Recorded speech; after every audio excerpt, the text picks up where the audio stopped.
Bonjour et bienvenue une fois de plus à cette nouvelle vidéo consacrée au régime du contrat de travail.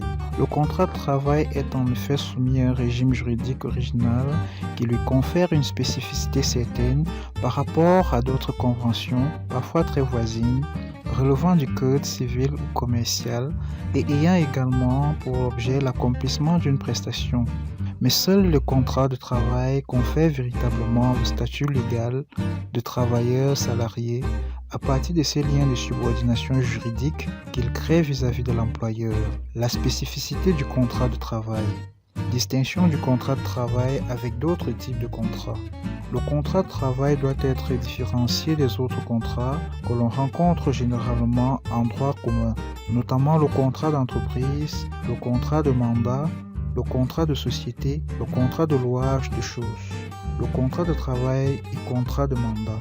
Le contrat de mandat est celui par lequel une personne appelée mandant donne pouvoir à une autre personne appelée mandataire de faire des actes juridiques en son nom et pour son compte. Le mandataire est tenu de respecter la volonté du mandant, mais il ne se trouve pas sous l'autorité du mandant pour l'exécution de son mandat. Le contrat de travail et contrat de société. Au sens de l'article 1832 du Code civil, la société est un contrat entre deux ou plusieurs personnes qui conviennent de mettre quelque chose en commun en vue de partager le bénéfice ou l'économie qui pourrait en résulter. Chaque associé doit faire un apport en espèces, en nature ou en industrie à la future société. Il n'y a pas de lien de subordination entre les associés. Chacun d'eux a un droit de regard sur la marche de l'entreprise et reste tributaire des résultats de celle-ci, alors que le salarié reçoit une rémunération sans participer aux bénéfices ni aux pertes éventuelles. Le contrat de travail et le contrat de louage de choses. Au terme de l'article 1709 du Code civil, le louage de choses est un contrat par lequel l'une des parties s'oblige à faire jouir l'autre d'une chose pendant un certain temps et moyennant un certain prix que celle-ci s'oblige à payer. La distinction entre le louage de choses et le contrat de travail n'est pas difficile à établir en général. La chose dont parle l'article 1709 du Code civil, c'est généralement un bien meuble ou immeuble.